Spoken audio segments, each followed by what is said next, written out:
Mesdames et messieurs, bonjour et bienvenue dans cette nouvelle édition de FC Politique. Aujourd'hui, entièrement consacrée aux empêcheurs de politiquer en rond. En effet, mes invités du jour sont polémiques, adulés ou détestés, mais incontournables. Ils connaissent parfaitement les rouages des institutions et tirent les ficelles de la politique régionale. En coulisses, que vous vouliez monter un parti, élaborer une liste ou encore vous lancer dans un référendum, il y a de fortes chances que vous vous adressiez à l'un de mes deux invités. Et pour commencer, Philippe Martinet, bonjour. Bonjour. Alors, vous êtes l'ancien président du Grand Conseil vaudois. Vous avez fait 15 ans de députation. Vous avez également été conseiller communal à Gland. Qu'est-ce que vous tirez de cette expérience? Vous avez complètement arrêté la politique en tant qu'élu. Mais qu'est-ce que vous en retirez? Alors effectivement, j'ai totalement arrêté depuis plus de 10 ans sur le plan des mandats électifs. C'est vrai que, bon, peut-être que je me suis trompé d'émission, j'ai vu FC Politique. Alors FC, pour moi, c'est Football Club. Donc voilà, j'ai cru que c'était une émission sur le foot. Non, plus sérieusement... La politique, c'est du sport, cela dit. Quelque part. Oui, c'est du sport, c'est vrai. Vous verrez qu'en me préparant, c'est vrai qu'il y a pas mal de métaphores ou d'analogies qu'on peut faire avec le foot. Non, plus sérieusement, c'est vrai que quand on fait 15 ans au Grand Conseil, plus de 25 au Conseil communal, et surtout après un travail de fonctionnaire et de membre d'association, on connaît quand même bien les rouages et il faut reconnaître que c'est bien utile lorsqu'on a en plus... Moi, mon ADN, c'est l'ADN du pédagogue, j'aime transmettre, donc si je peux passer le témoin et faire profiter de cette expérience à des gens qui amènent leur énergie, leur intelligence, eh bien, je le fais volontiers. Vous êtes d'accord avec l'étiquette que je vous ai mise d'être un empêcheur de politiquer en rond? Alors, oui, vraiment, parce que fondamentalement, deux choses. Je pense qu'il n'y a pas de pouvoir sans contre-pouvoir. Ouais. Et la démocratie, elle a besoin du débat d'idées, de ce qu'on appelle chez les Verts la biodiversité des idées. Autrement, on s'auto-congratule, on tourne en rond et on ne génère pas des bonnes politiques publiques qui seront utiles pour tout le monde. Eh ben voilà, en face de vous, Martin Steib. Oui. Alors vous aussi, un empêcheur de politiquer en rond patenté. Vous êtes conseiller communal à Coppet. Oui. Et vous êtes la tête de pont finalement de l'UDC en Terre Sainte. Bon, je dirais pas je suis la tête de pont parce que quand nous avons fondé la section UDC Coppet Terre Sainte en 2020, en septembre 2020, le syndic nous a contrés et nous avons donc dû rebondir parce que dans la Côte, il y avait un article qui disait on ne veut pas offrir un tremplin à l'UDC. Donc moi, j'ai demandé à mes collègues de l'UDC, dont Mme Enkist que vous connaissez,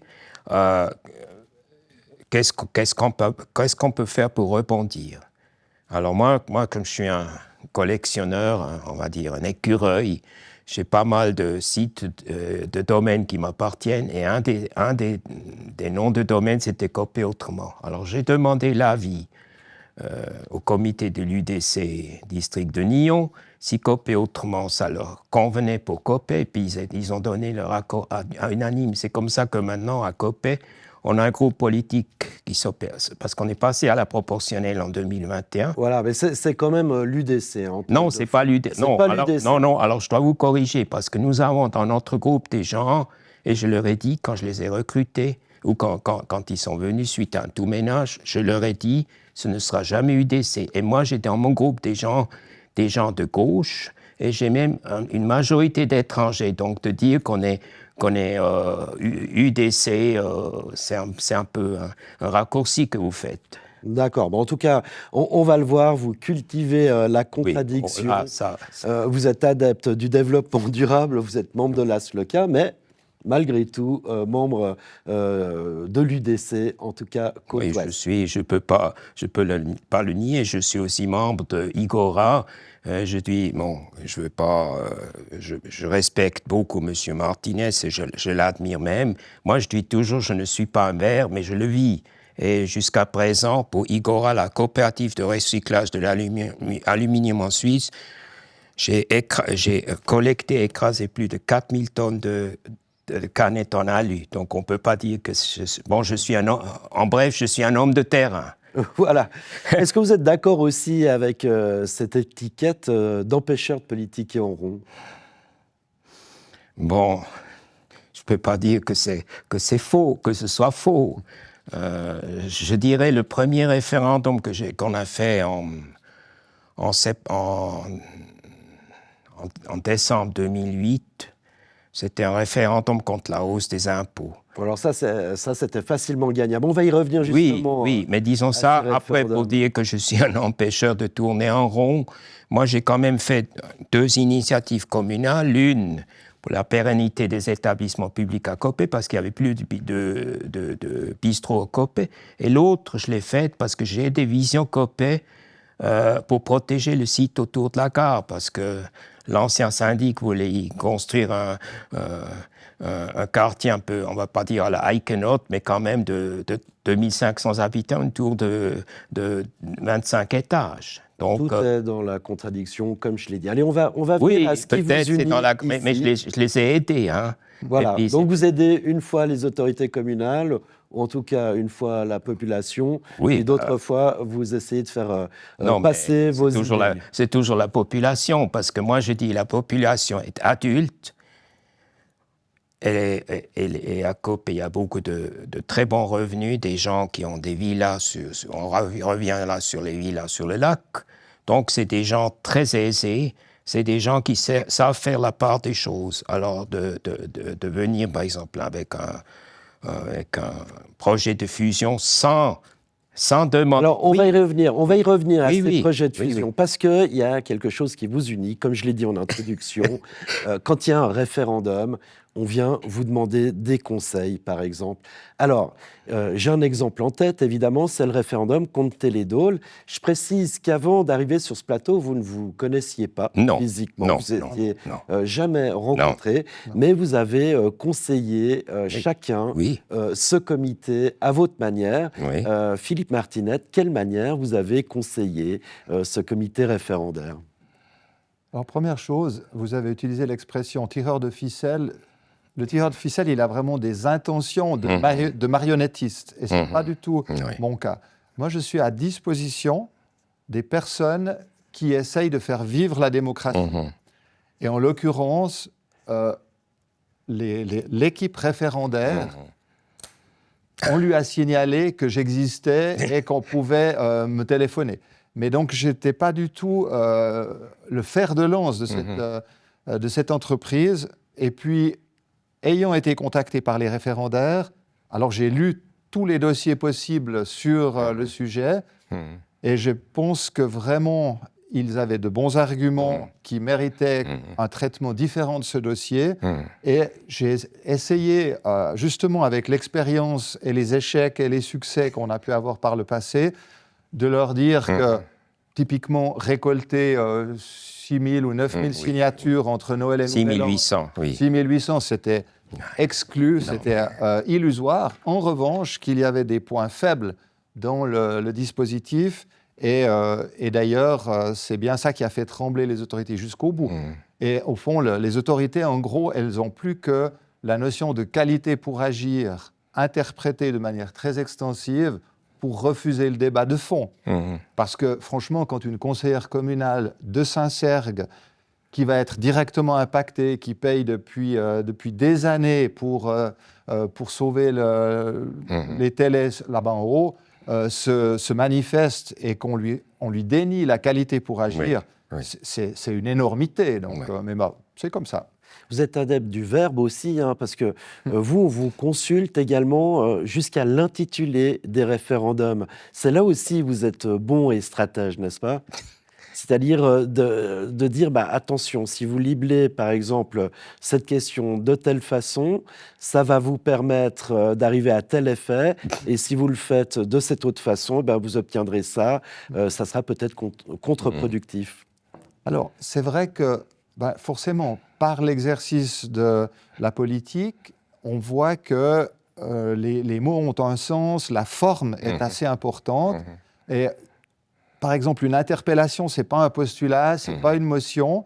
Et les instruments de la démocratie de proximité qu'on a chez nous, ils ne sont pas faciles à appréhender. Non. Même avec des personnes qui parlent très bien le français ou qui ont une capacité de réflexion très, très avancée, oui, c'est les codes de la démocratie directe. Et ça, si je peux transmettre pour qu'au moins il n'y ait pas des vices de procédure et pour que les objets soient recevables dans le débat démocratique, c'est tant mieux, quoi. Vous êtes prêt à conseiller tout le monde? Alors, c'est la finalité qui est importante. Oui. C'est-à-dire que moi, je n'ai pas un a priori autour de la personne. Et par exemple, au GDG, à l'époque, je m'étais battu pour que quelques jeunes évangélistes entrent au GDG parce que je trouvais que ça enrichissait le débat d'idées. Donc, je n'ai pas d'a priori. Oui. En revanche, en fonction de la finalité et de la démarche, bien sûr, je ne vais pas investir de l'énergie pour... par exemple, quand il y a eu ce combat assez homérique contre le crématoire pour chiens à Nyon, je ne suis pas très motivé à investir de l'énergie pour ça, quoi. D'accord, il y a quand même des thèmes qui vous sont chers. Voilà, on peut le résumer comme ça. Martin Steib, alors vous avez également conseillé ce comité de Télédôle. Je dirais même que vous aviez anticipé, puisque vous aviez étudié l'opportunité de faire vous-même, en votre nom, un référendum.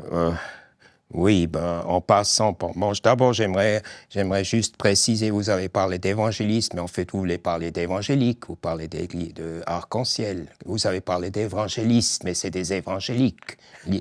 Mais juste, je ferme la parenthèse. Mais disons, donc effectivement, moi je me suis dit, il n'y a jamais eu, en 20 ans de région de Nyon, il n'y a jamais eu de référendum. Donc moi j'ai écrit au secrétaire de région de Nyon pour savoir combien de signatures il leur fallait, puis en mois de septembre. Donc, 2 mois avant qu'il lance officiellement. Oui, parce que je voulais cerner, est-ce que ce serait intéressant? Et après, je me suis dit, c'est impossible, parce que pour ce référendum, il fallait, on va dire, 6800 signatures valables. Pour une initiative ou un référendum cantonal, il en faut 12 000. Donc, vous voyez un peu, donc c'est impossible. Donc, moi, je me suis tenu en retrait, et après, quand ces gens, ce comité, se sont lancés, je les ai tout de suite contactés pour leur donner des conseils, etc.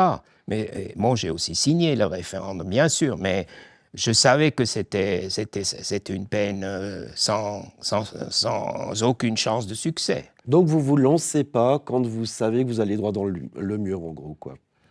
Oui, ça doit être, je dirais, il faut être... là, je rejoins tout à fait M. Martinet, il faut qu'on ait les pieds sur terre, que ce soit réaliste. C'est son exemple typiquement de crématoire pour chiens à Nyon.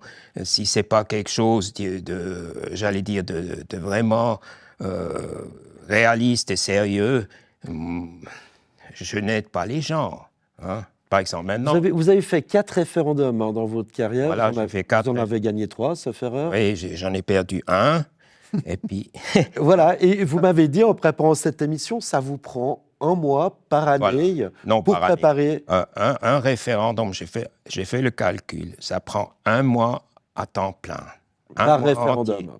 Oui, oui. Alors il y a des cibles faciles, vous l'avez dit, une hausse d'impôts, ça on est sûr de gagner. Oui, ça c'est sûr. Donc c'est du pain béni pour Martin Steib. Mais au début, je ne le savais pas. Vous savez, au début, juste pour reprendre le premier référendum à Coppet, il fallait un président, un vice-président du comité. Et après, quand on a lancé le référendum, il n'était pas affiché au pilier public et c'est l'ancien préfet, M. Deria, qui a dû se déplacer de Nyon pour dire aux autorités, maintenant vous mettez ce référendum sur le pilier public. Après, il a été lancé et le préfet est venu 2 jours après. Donc vous apprenez en fait Oui, sur le tas. C'est-à-dire, moi maintenant je suis expérimenté. Et puis bon aussi, je dois dire, je dis ça ici devant l'écran, à la télévision, nous avons un excellent secrétaire communal à Coppet, M. Bernard Bertoncini, qui connaît comme vous, il connaît tout. Et puis c'est grâce à lui qu'à l'avant-dernier référendum, j'ai eu connaissance de cette brochure qui s'appelle « Attestation de l'électeur, de la qualité d'électeur » qui a été produit par la chancellerie fédérale qui s'applique à toute la Suisse. Et le canton le sait aussi, mais il ne dit pas au comité référendaire que ça existe. Donc maintenant, je lis le... Il ne faut pas chercher Martin Steib, hein. Il connaît tous les détails mais disons ça, et il se renseigne. Non, mais ça c'est suite à... Là, je ne me suis pas renseigné, mais c'est suite à... Nous avons une liste de signatures à Coppet où le monsieur il a mis son stempel pour l'adresse. Et moi, j'ai demandé au secrétaire communal, est-ce que c'est valable ou pas? Et puis, suite à ça, il m'a dit il existe cette brochure. Donc, moi, j'apprends, mais c'est aussi les autres qui m'aident. Moi, voilà. J'apprends plus des autres que moi, j'apprends. Qu'est-ce que vous pensez de Martin Steib? C'est un sacré personnage. Écoutez, déjà, moi, toutes les personnes qui s'investissent pour faire vivre la démocratie, j'ai beaucoup de respect. J'ai un respect particulier pour ceux qui exercent le pouvoir, parce que dans notre système, où il y a une hyper-proximité des citoyens qui peuvent contester à peu près tout, où on n'est que dans des collèges avec plusieurs partis, ils ont un mérite de dingue, hein, les exécutifs. Ouais. Mais moi, je suis sur... il faut les questionner, en fait. Alors oui, c'est ça. Et après, c'est la manière de le faire. Et puis, il faut qu'eux aussi acceptent d'être challengés. Et on voit que... c'est étrange parce que d'un côté, par les réseaux sociaux, ils se font insulter, incendier en permanence. Et puis, visiblement, on considère que c'est un brouhaha qui existe comme ça, on ne fait rien contre. En revanche, quand on a une personne qui pose une question ou qui dit « j'aimerais exercer un droit démocratique », faites en sorte que je puisse le faire proprement, généralement, on ne l'aide pas. Ouais. On n'aime pas les têtes qui dépassent, hein, en général. En Suisse, dans le canton de Vaud. Qui dépassent. On n'a pas la prétention de dépasser, pas du tout. Non. On a juste la prétention d'utiliser les instruments démocratiques. Imaginez à Gland, vous avez un plan de quartier, il est voté, il y a un règlement, c'est celui des lisières. Il n'est pas appliqué. Il y a 3 personnes qui s'opposent à cela. Comme elles sont à plus que 150 mètres du quartier, on leur enlève la qualité pour agir. Mais comme elles disent ce qu'elles disent est juste, c'est-à-dire vous devez appliquer ce plan de quartier, le tribunal ne leur donne pas de frais de dépôt, le promoteur ne donne pas de frais de dépôt, c'est la commune qui va chercher 1500 francs des 3 personnes qui dérangent. Donc, vous voyez la mesquinerie des autorités, elle n'a pas de limite. Alors que finalement, je pense qu'on aurait même été utile pour la qualité du projet. Alors, vous avez été membre des GDG, je crois que vous en êtes plus membre. Il y a un nouveau parti, hein, l'élan citoyen de Gland, qui se monte. Et là encore, on vient vous demander conseil, on vient vous demander presque même une stratégie, un ordre de marche pour, d'une part, se faire élire, gagner le quorum, et puis gagner en visibilité. Comment vous les conseillez? Qu'est-ce que vous dites à un parti qui veut se monter? Alors, bon, déjà, le propre pour être utile en tant que conseil, il ne faut pas se parer des plumes du pont, il faut être discret. Mais de manière générale, déjà, je trouve formidable qu'il y ait un certain nombre de personnes qui, au lieu de claquer la porte du conseil, se disent « et si on faisait autrement, si on faisait vivre ce conseil communal autrement ?» Donc ça, je trouve que c'est tout à leur honneur, parce qu'aujourd'hui, la tendance, c'est « bon, je m'en vais ». Faites sans moi, et puis je me réalise soit dans ma famille, mon métier, ou professionnellement. Donc, il y a un abandon des institutions publiques. Hein. Fort. Moi, j'ai 2 fils, par exemple, qui pourraient faire un peu de leur part au niveau politique. Ils n'ont pas envie. ils sont trop pris par d'autres choses. Donc, ceux qui le font, déjà, Il faut les aider. il faut les aider. Ensuite, justement, quand on fait ça depuis gentiment 40 ans, on peut leur dire qu'il y a des stratégies plus ou moins gagnantes ou perdantes. Donc, c'est pas de la prétention, c'est simplement comme ce stade. Moi, je me suis aussi trompé un certain nombre de fois. Ici, on peut leur éviter de tomber dans les plus gros pièges de la caricature, du club trop fermé, de la confrontation stérile. Eh bien, tant mieux. Et en l'occurrence, souvent, les gens qui lancent un mouvement, ils le lancent parce qu'ils ont été coalisés, par exemple, à l'occasion d'un référendum, pour lutter contre. Donc, ils commencent par être contre. Et on doit faire que le groupe de personnes qui ont été ou blessées ou qui sont partis dans un combat contre deviennent des acteurs et actrices de la vie démocratique. Donc, ils doivent penser positif, ils doivent penser projet. Donc, vous voyez, le changement pour les personnes qui sont venues par le côté conflictuel, c'est un gros changement. Donc, c'est ce changement de posture aussi qui mérite d'être accompagné. On a l'impression que c'est un peu l'exercice intellectuel qui vous intéresse. Alors, c'est vrai que je suis assez porté à m'intéresser aux politiques publiques comparées, au côté conceptuel, à la démarche, au change management, à des éléments, c'est aussi lié peut-être à mon métier.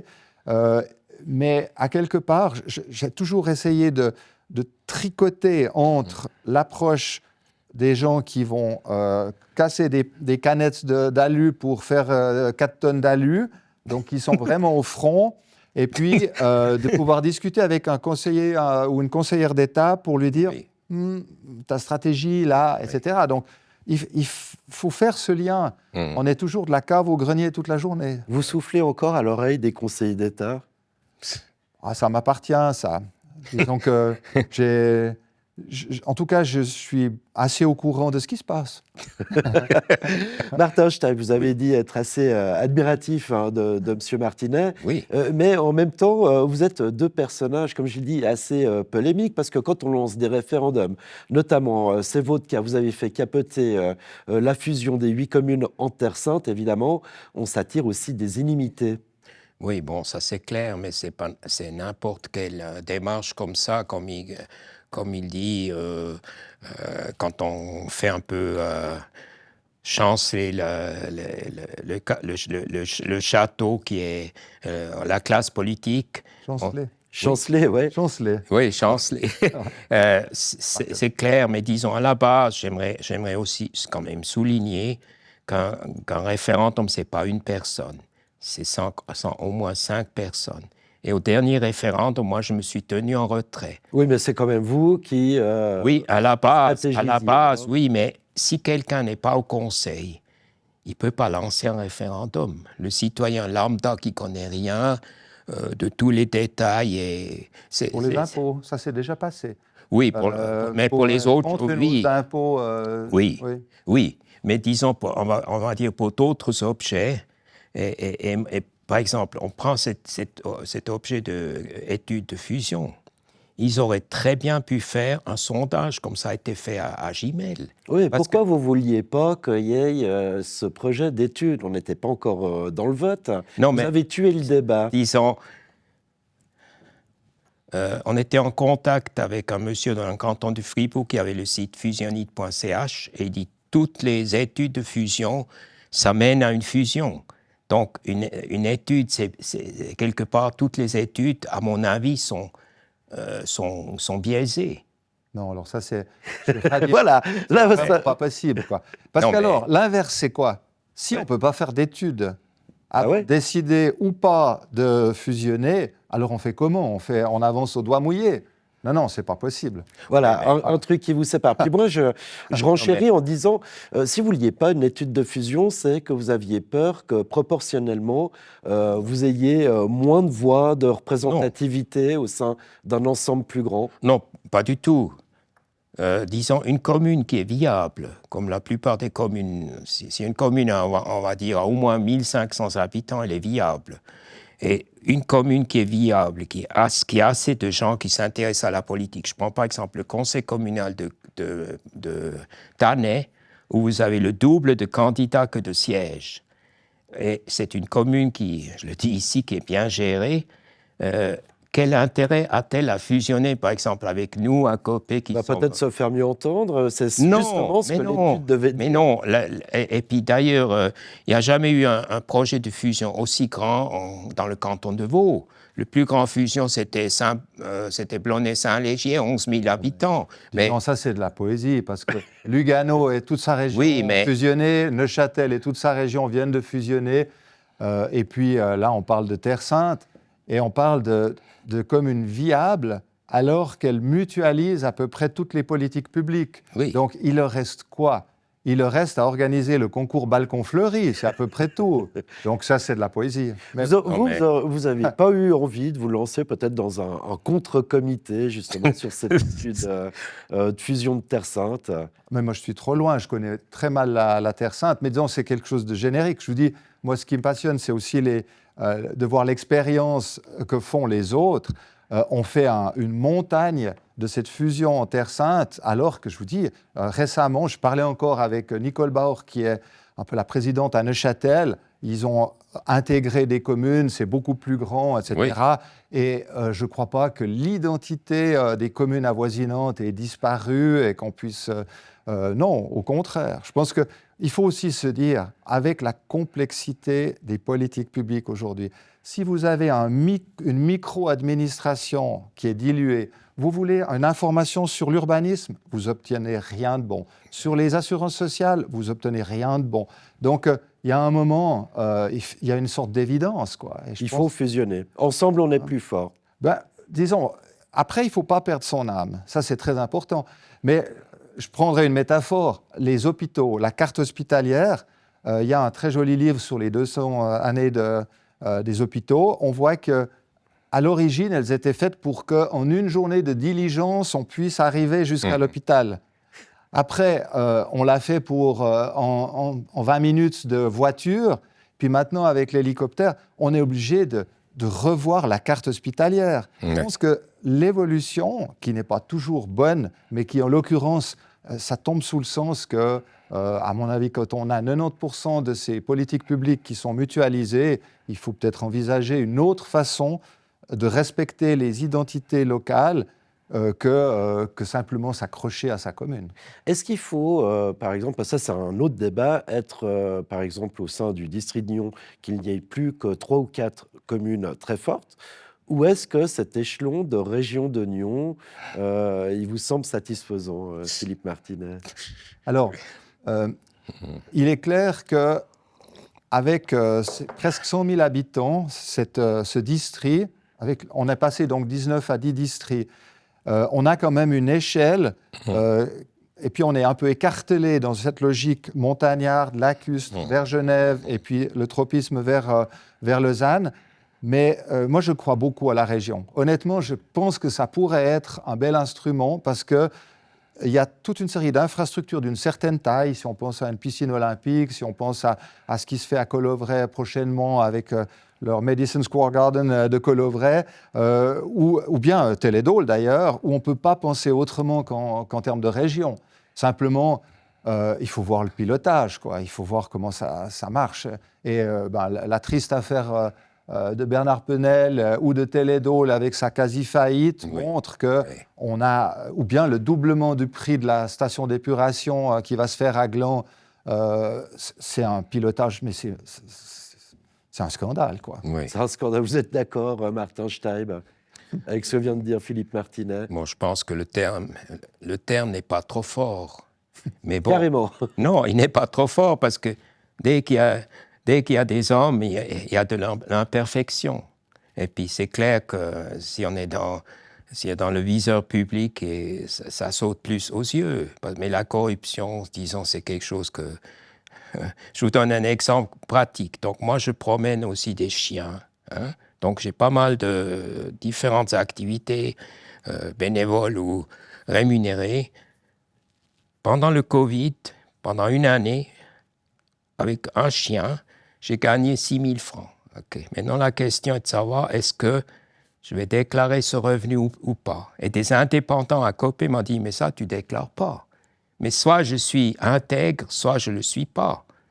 Donc vous avez déclaré ces 6 000. Mais bien sûr, moi je déclare, mais moi je déclare tout. Parce que moi je dors mieux, puis j'ai quand même aussi une éthique évangélique, pour reprendre le temps de M. Martinet, voyez. Mais je Vous avez vis. fait des études en théologie. Oui, notamment j'étais. J'ai encore une thématique où j'aimerais bien avoir votre avis. C'est cette fameuse nouvelle loi sur les communes. Oui, alors alors avec là, un renforcement notamment du rôle de préfet, peut-être une perte de pouvoir des exécutifs, des législatifs. Ça, c'est ce qu'on craint. Cette loi est à l'étude. Mais quel est votre sentiment, justement, sur cette nouvelle loi sur les communes? Est-ce que là, ça peut prêter un nouveau combat? Assurément. Il y aura un Assurément. nouveau combat. Bah oui. Le mot scandale, peut-être qu'il faut juste le replacer dans Le son contexte. contextualiser. Oui, c'est-à-dire que pour moi, je ne dis pas qu'on a des élus malhonnêtes. En revanche, c'est un scandale au niveau de la méthodologie, au niveau des règles de gouvernance. Parce que ce que je peux affirmer là, parce que c'est aussi mon quotidien professionnel d'accompagner des organismes qui cherchent à avoir une certification de la qualité de leur management, c'est qu'il existe des méthodes. Elles sont enseignées à l'Union des communes vaudoises, elles sont enseignées à l'Académie des administrateurs, qui est centrée justement sur les PME, etc. Or, il n'y a aucune exigence de qualité, de formation, de respect des méthodes dans la conduite des politiques publiques. Et ça m'a affligé quand j'ai regardé un peu en travers le projet de loi sur les communes. Le seul tropisme, c'est la comptabilité, les finances. Voilà. Donc, faites un plan comptable en ordre et vous avez fini de faire de la politique. C'est d'une pauvreté insigne. Ensuite, les préfets vous contrôleront. Mais vous imaginez ces personnes. On leur demande de faire de la médiation à journée faite, de faire de la médiation. On leur demande de faire du droit plus ou moins en amateur. On leur demande de faire du contrôle de gestion. Mais il n'y en a aucun qui a la formation pour faire tout ça. Et donc, on continue de miser sur un rôle dont on voit aujourd'hui, et je vais vous donner un exemple. Rapport 55 de la Cour des comptes concernant le bureau technique intercommunal. Donc, le fameux bureau qui conseille les communes sur leur urbanisme. On voit que c'est un bureau qui respecte à peu près rien, que ça ne marche pas. C'est pas moi qui le dis, c'est la Cour des comptes. Il est supervisé par le préfet et un groupe de municipaux. Il y a eu quelles mesures prises? Il a fallu attendre, je crois, 6 ou 8 ans pour que gentiment, plutôt par la retraite du titulaire du dit bureau que par une autre raison, on arrête de collaborer avec ces gens.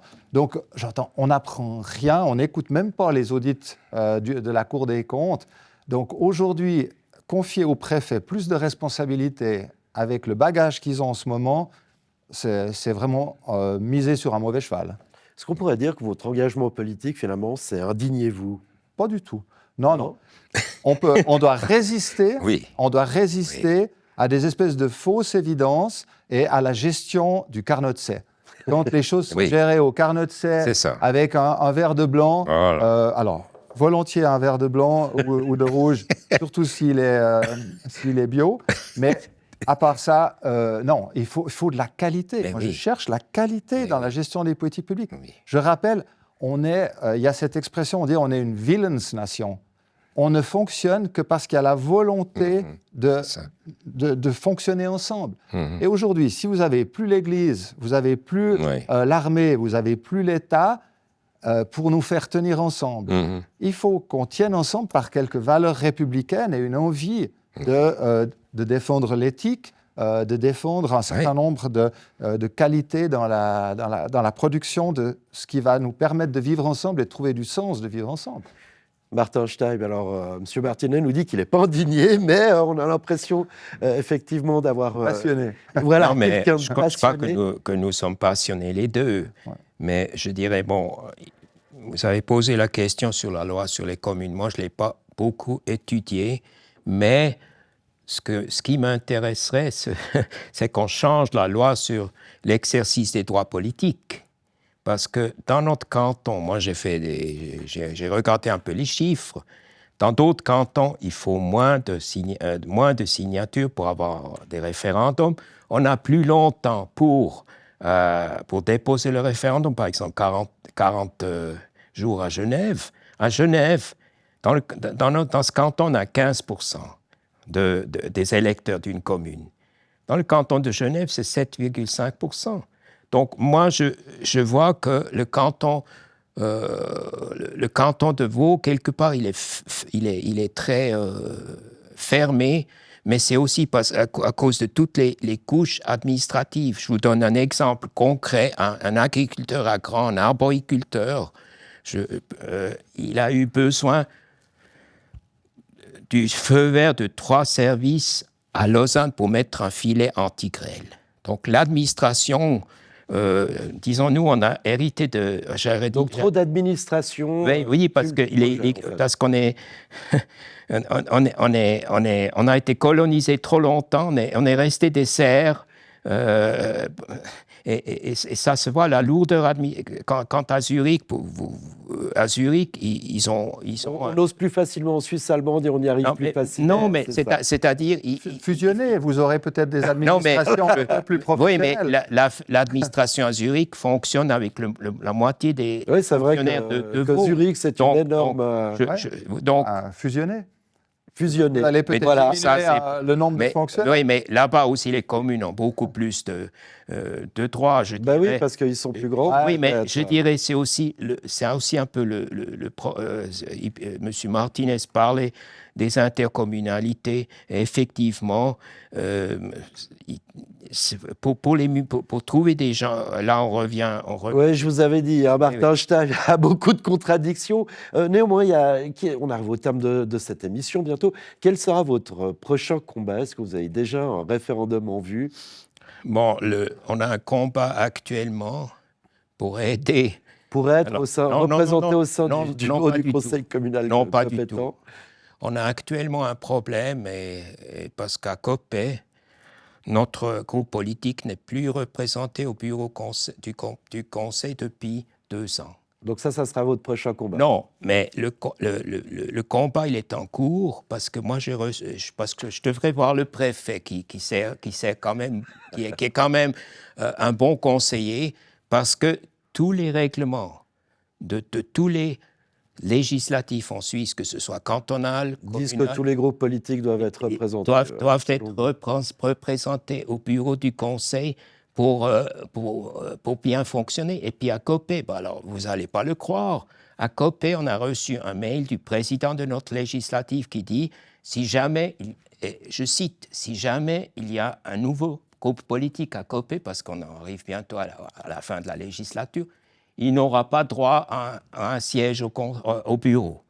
Puis ça, évidemment, on est en train on va bientôt voir le préfet pour ça, parce que ça ne va pas. Voyez. Donner du grain à moudre à Martin Non, mais Stein. ce n'est pas du grain à moudre, mais moi je veux simplement que les règles non écrites, parce qu'on ne doit pas l'écrire, la règle. Je me suis renseigné au conseil communal à Nyon, madame, et puis on me dit, au conseil communal de Nyon, ils n'ont pas cette chose dans le règlement que tous les groupes, parce que ça se fait c'est dans les us et coutumes. Mais voilà, si on ne respecte pas, les us et coutumes, il faut, oui, quelque part. Et vous, Philippe Martinez, est-ce que vous avez déjà un prochain? Je vous l'ai dit, il y a des combats en cours. Et puis surtout, moi je suis à disposition, mais je n'ai pas de combat a priori. Hein. Mes combats, ils sont plutôt en ce moment associatif, parce que comme entraîneur du FC Genolier-Beugnin 30+, c'est un combat tous les jours de mener une superbe équipe. Non, plus sérieusement, j'ai un combat associatif qui me tient à cœur maintenant, c'est Optima Solar La Côte, hein, puisque on a pu construire 3 toits solaires d'une certaine importance, dont celui sur l'école des Perrerets qui a été inauguré la semaine passée. Et j'ai eu quelques approches avec des municipaux de communes qui ont des toits qui pourraient être couverts de photovoltaïque. Et puis là, je pense que ça méritera un gros investissement pour essayer de soutenir ces municipaux qui sont motivés. Puis sur le plan purement politique, ben, comme l'a dit monsieur, la question c'est que les futures élections communales, si on veut faire un joli travail, il faut réfléchir assez en amont à qu'est-ce qu'on veut proposer aux électrices et aux électeurs. On a vu, on va prendre exprès une belle caricature, l'affaire d'Itly. Oui. Vous avez un conseil d'État qui a été...